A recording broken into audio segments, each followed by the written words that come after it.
پیر اجمل رضا قادری بیان۔ عالم اسلام کی تاریخ کا بہت بڑا دن 17 رمضان مبارک، جس دن اسلام کا سب سے پہلا معرکہ کفر کے ساتھ پیش آیا اور اس کو معرکہ بدر اور غزوہ بدر کہا جاتا ہے۔ اس کو قرآن مجید نے یوم الفرقان بھی کہا ہے، فرق کرنے کا دن۔ یہ وہ پہلا معرکہ ہے جس کی دھاک کفر کے سینے پہ ایسی بیٹھی ہے کہ آج تک عالم کفر بدر کی للکار سے کامتا ہے۔ ڈاکٹر اقبال نے امت مسلمہ کو ایک مشورہ دیا ہے۔ اس نے کہا ہے کہ شرط یہ ہے کہ فضائے بدر پیدا کر، فضا پیدا کر بدر جیسی، فضائے بدر پیدا کر، فرشتے تیری نصرت ہو، اتر سکتے ہیں گردوں سے کتار اندر کتار اپنی۔ اور اسی مضمون کو دوسرے رنگ میں اقبال کہنے لگے، تو آج بھی ہو اگر ابراہیم کا ایمان پیدا، آگ کر سکتی ہے انداز گلستان پیدا۔ عالم اسلام کو یوم الفرقان، غزوہ بدر کی للکار یاد رکھنی چاہیے۔ ملت کے جوانوں کو بدر کا سبق اور بدر کا نصاب کبھی نہیں بھولنا چاہیے۔ ہمیں آج جو درس دیا جاتا ہے وہ درس فلسفہ ہے۔ جو پیغام کفر کے مقابلے میں ہمیں بتلایا جاتا ہے وہ پیغام ہے مصلحت کوشی کا، وقت گزاری کا۔ ابھی دیکھو غزوہ بدر کا پس منظر مسلمانوں کو یہ سبق دیتا ہے کہ جب فضا پیدا ہو جائے تو اللہ مدد کر دیا کرتا ہے۔ جب فضا پیدا ہو جائے تو پھر اللہ مدد فرماتا ہے۔ جب فضا پیدا ہو، جب مدد کی فضائی پیدا نہ ہو، قرآن مجید فرقان حمید سورہ آل عمران میں سے جو آیہ کریمہ میں نے تلاوت کی تو اس میں اللہ تعالیٰ نے بدر کا ذکر فرمایا ہے۔ فرمایا وَلَقَدْ نَصَرَكُمُ اللَّهُ بِبَدْرٍ وَأَنْتُمْ أَذِلَّةٌ، فرمایا تحقیق ہم نے بدر میں تمہاری مدد کی حالانکہ تم تو کمزور تھے۔ ہم نے بدر میں تمہاری مدد کی، تم تو کمزور تھے۔ میدان بدر کے اندر اللہ تبارک و تعالیٰ نے مدد فرمائی، نصرت فرمائی مسلمانوں کی، اور ایسی کامیابی دی کہ پورا کفر جو اس وقت موجود تھا وہ کانپنے لگا کہ مسلمانوں کے پاس اتنی قوت کہاں سے آ گئی، اتنی طاقت کے یہ کس طرح مالک ہوئے۔ بغور سمجھیے گا بات کو، ذرا تھوڑا سا پس منظر سمجھ لیں۔ 15 سال تک اعلان نبوت کے بعد نبی پاک صلی اللہ علیہ وسلم نے کسی جنگ کی، کسی لڑائی کی اجازت نہیں دی، کسی قسم کی منع فرمایا، بلکہ فرمایا لکم دینکم ولی دین، تمہارا اپنا دین ہے ہمارا اپنا دین ہے، منع کر دیا گیا۔ مسلمان ہجرت کر کے آ گئے مکہ سے مدینہ، لیکن یہاں بھی قریش مکہ اور کفار مکہ نے عالم اسلام کو، مسلمانوں کو، نبی پاک صلی اللہ علیہ وسلم کو سکون سے بیٹھنے نہیں دیا، پریشان کرتے رہتے تھے۔ اور اس پریشانیوں میں سے ایک بڑی پریشانی، جب تک آپ بات کے پس منظر کو نہیں سمجھیں گے آپ کو اصل مضمون سمجھ میں نہیں آئے گا۔ پریشان کرتے تھے مسلمانوں کو، مدینے آ کر پریشان کرتے۔ دنیا کا ایک مزاج ہے، جو آدمی اپنا دروازہ بند کر لیتا ہے لوگ اسے بزدل سمجھتے ہیں، حالانکہ بزدل اور صلح پسند فرق ہوتا ہے۔ بزدل اور ہوتا ہے، صلح پسند، کچھ لوگ صلح پسند ہوتے ہیں، لوگ انہیں بزدل کا طعنہ دیتے ہیں۔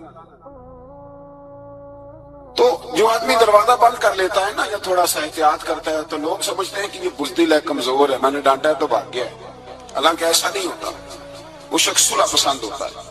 میرے رسول کریم سید اعظم صلی اللہ علیہ وسلم کی ذات صلح پسند ہے۔ حضور علیہ السلام نے صلح کو اہمیت دی ہے، اور وَصُلْحُ خیر، صلح بہتر ہے۔ انہی لفظوں کے ساتھ محبوب نے ہمیں تعلیم ارشاد فرمائی، صلح کو درجہ دیا ہے۔ تو 15 سال تک کوئی لڑائی نہیں لڑی۔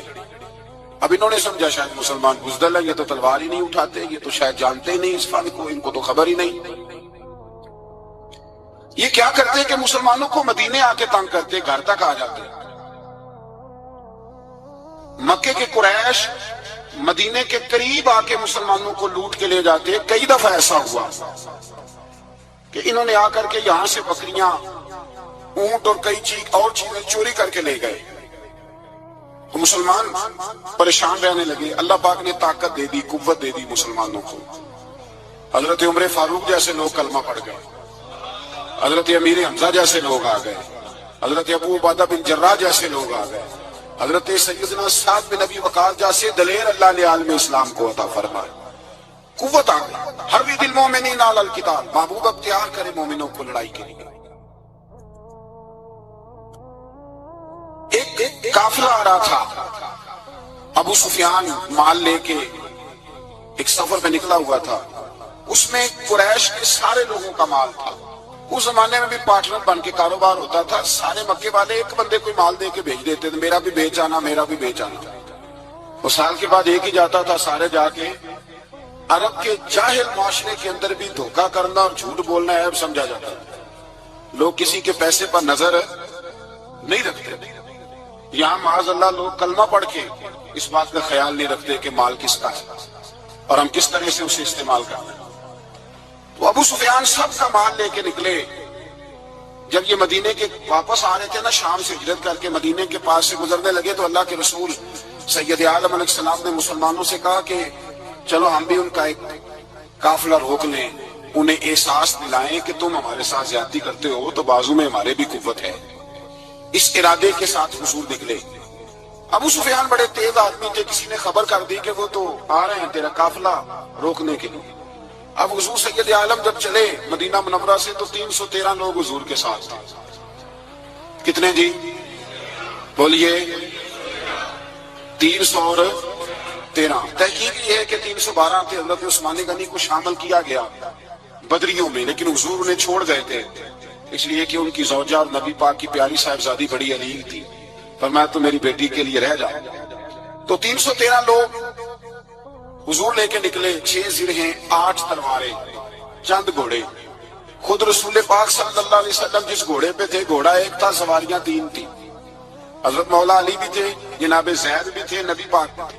فرمایا کبھی تو بیٹھے گا، کبھی علی بیٹھیں گے، کبھی زید بیٹھیں گے، کبھی میں بیٹھوں گا۔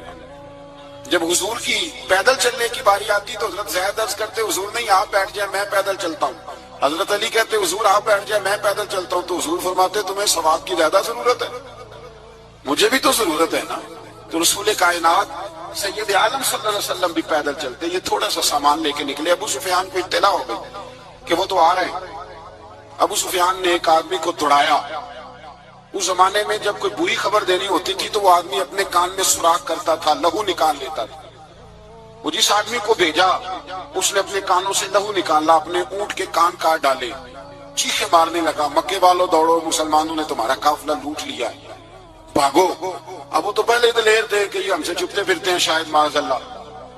انہوں نے کیا کیا کہ 1000 کا لشکر، ہر آدمی کے پاس گھوڑا، ہر آدمی کے پاس تلوار، نیزہ، سارے عتبہ، عتیبہ، شیبہ، ابو البختری، امیہ بن خلف، ابو جہل، سارے اکٹھے ہو کے آئے اور نکلے میدان بدر کی جانب۔ ادھر ابو سفیان اس آدمی کو بھیج کے تو دریا کے رستہ ہی بدل گیا، مدینے کے رستے آیا ہی نہیں، خود بچ گیا۔ اور جب بچ کے نکلا نا تو اس نے ایک آدمی بھیجا کہ قافلہ محفوظ ہو گیا ہے، تم لوگ فکر نہ کرو۔ اس نے جا کے پیغام دیا ابو جہل کو کہ ابو سفیان کہتا میں بچ گیا ہوں، مجھے کوئی خطرہ نہیں، اب تم لوگ کسی قسم کی تکلیف نہ کرو، تکلف نہ کرو، واپس چلے جاؤ۔ ابو جہل کہنے لگا نہیں، اب تو ہم واپس نہیں جائیں گے، اب تو ہم ان کا کچھ کر کے جائیں گے۔ سمجھ آ رہی ہے میری باتوں؟ بس منظر سمجھ میں آ رہا ہے، اب نہیں واپس جانا، نکلے ہیں تو کچھ کریں گے۔ اب جب میدان کے اندر آنے کے لیے تیاری ہو رہی ہے، ادھر سے پتہ چل گیا، نبی پاک صلی اللہ علیہ وسلم کو اطلاع ہوئی کہ ابو سفیان تو اپنا لشکر بچا کے، قافلہ بچا کے لے گئے، لیکن قریش بضد ہیں آنے کے لیے۔ نبی پاک صلی اللہ علیہ وسلم نے ایک جگہ پہ تمام مسلمانوں کو جمع کیا۔ یہ بات قابل غور ہے۔ حضور نے فرمایا بھی 1000 کا لشکر اسلحے سے لیس ہو کے آ رہا ہے، تم 313 ہو، تمہارا ارادہ کیا ہے؟ نہ تمہارے پاس سریں ہیں، نہ تلواریں ہیں، نہ تمہارے پاس نیزہ ہے، نہ تیر ہے، کیا کرنا ہے؟ صحابہ کرام علیہم رضوان فرماتے ہیں جب نبی پاک صلی اللہ تعالی علیہ وسلم نے مشورہ لیا نا تو سب سے پہلے جو شخصیت اٹھی وہ حضرت ابوبکر صدیق کی ذات تھی۔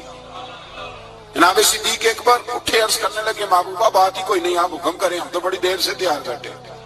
حضرت عمر کہنے لگے حضور میں تو تھک گیا ہوں انتظار کر کر کے۔ اور شیر خدا مولا کائنات علی المرتضیٰ رضی اللہ تعالیٰ عنہ کہنے لگے محبوبہ زنگ لگ گیا میری تلوار کو، زنگ لگ گیا، کوئی موقع ملے دیواریں ہلتی رہتی ہیں اور در کانپ جاتا ہے، علی کا نام سن کے اب بھی خیبر کانپ جاتا ہے۔ فرمایا حضور زنگ لگ گیا، مہربانی کریں جلدی کریں، ہم تو تیار بیٹھے۔ حضور نے پھر توجہ کی، نبی پاک صلی اللہ تعالی علیہ وسلم نے پھر توجہ کی، تو یہ تو سارے وہ بول رہے ہیں جو میرے ساتھ مکے سے آئے ہوئے، مدینے والے بھی تو بولے نا۔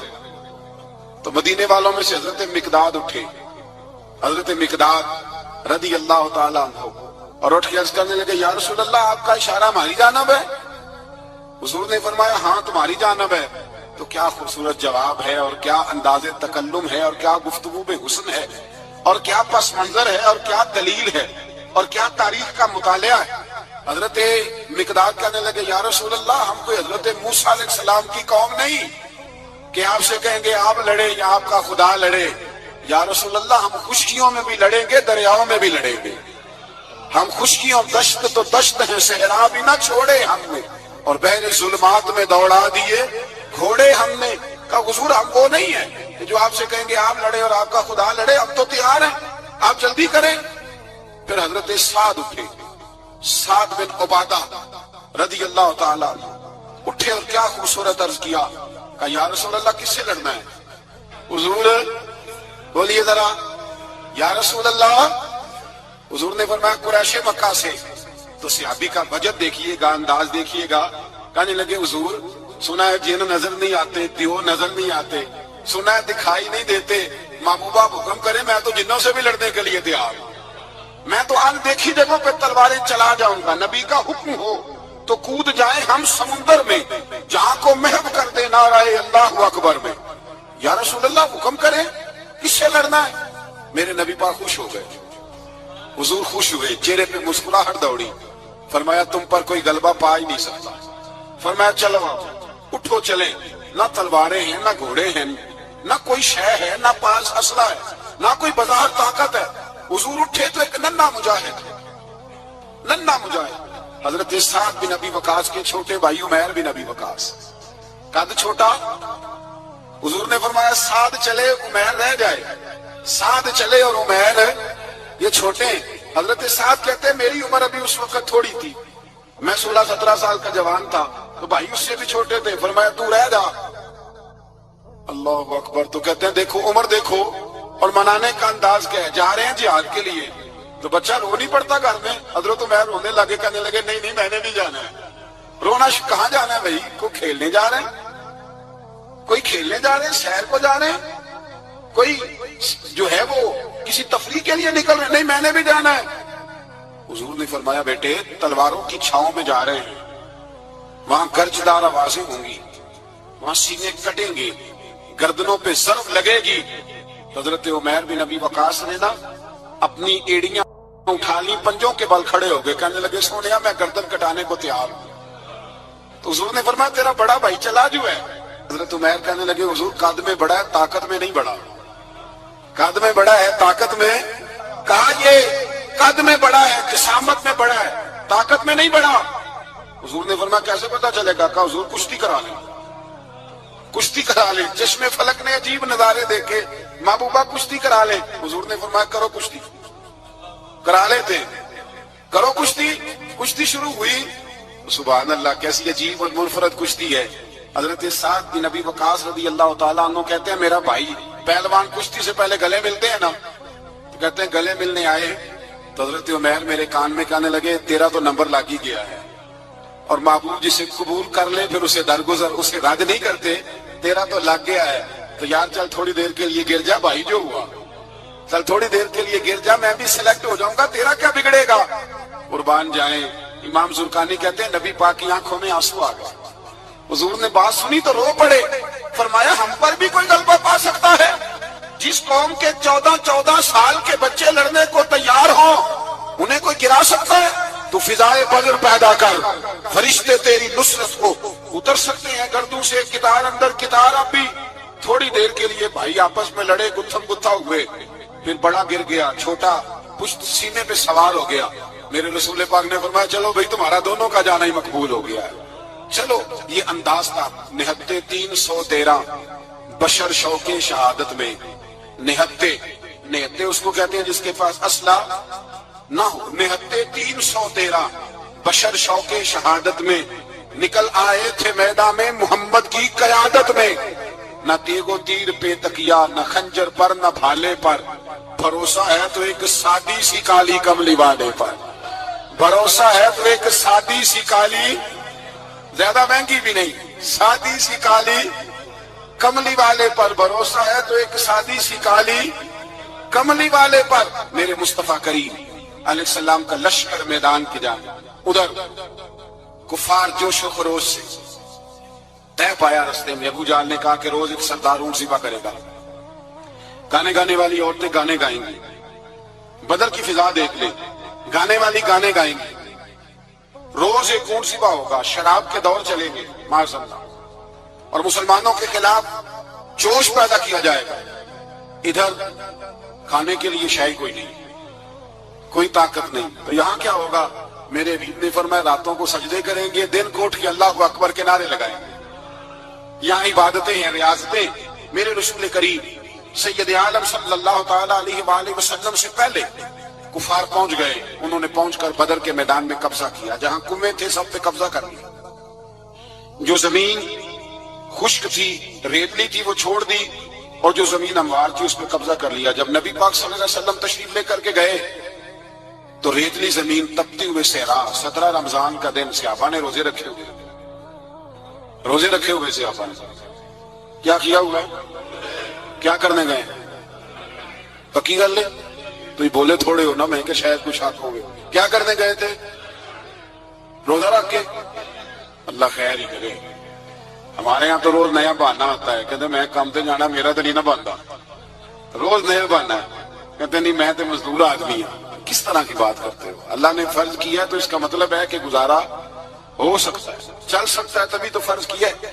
حضور نے فرمایا روزے کھول دو بھائی، پر کون کھولے؟ کوئی نہیں تیار۔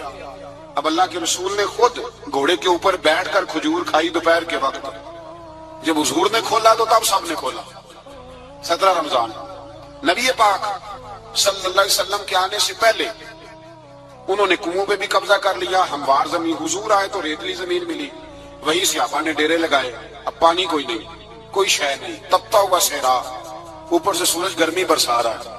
حفیظ جلندری کہتے ہیں کہ زمین دعا مانگنے لگی، زمین دعا مانگنے لگی، زمین کہنے لگی خدا بندہ مہربانی فرما، تیرے رسول آئے ہیں تو اب ذرا مجھے ٹھنڈا نہیں کر دیتا۔ حفیظ جلندری کا نظریہ ہے، وہ کہتے ہیں زمین دعا مانگنے لگی، زمین کہنے لگی مولا تیرے حبیب کے قدم جب میری اس خاک پہ آئے، الہی حکم دے سورج کو اب نہ آگ برسائے۔ زمین کہتی ہے تیرے حبیب کے قدم جب میری اس خاک پہ آئے، الہی حکم دے سورج کو اب نہ آگ برسائے۔ میرے دامن سے کر ان کو ہوائے گرم آئے گی تو مجھ کو رحمت للعالمین سے شرم آئے گی، میرے دامن سے کر ان کو ہوائے گرم آئے گی تو مجھ کو رحمت للعالمین سے۔ زمین کہنے لگی مجھے شرم آئے گی کہ محبوب آئے ہیں اور میں یا اللہ مہربانی کر۔ حفیظ جلندری ویسے تو حضور کی دعا، صحابہ کی دعا سب کی بات ہے، وہ کہتے ہیں زمین نے دعا مانگی، جب دعا مانگی تو اللہ نے بارش عطا کر۔ حضور نے فرمایا لو بھی حوض بنا لو، پانی بھر لو۔ صحابہ کہتے ہیں چھوٹے چھوٹے حوض بنا لیے، پانی ہم نے ان کے اندر جمع کر لیا، جانوروں کو پلایا، خود بھی ہم نے وہ پانی رکھا وضو کے لیے، غسل کے لیے۔ فرماتے ہیں اب ریتلی زمین تھی تو سمجھ لیں بارش پڑنے سے پکی ہو گئی، ان کی جانب کیچڑ ہو گیا، پانی ختم ہو گیا، کافروں کی طرف ختم ہو گیا۔ یہاں حالات اس طرح کے ہیں کہ یہاں پانی جمع ہے وہاں ختم ہوا، اور تاریخ کا عجیب حوالہ دیکھیں، حضور کو شہید کرنے آئے، 2 کافر رات کو چپکے سے اس حوض سے پانی پی رہے تھے جو مسلمانوں کا حوض ہے۔ ایک صحابی کہنے لگے حضور کافر پانی پی رہے ہمارے حوض سے ماروں؟ حضور نے فرمایا نہیں، کافر ہوئے تو کیا ہوا، مخلوق تو ہے نا اللہ کی، پینے دو۔ پینے دو. ہمارے دروازہ رحمت سے کوئی خالی جا سکتا؟ ایسا کی تیری خیر تیرے میں کدے کی خیر، ایسی پلا کہ جس کا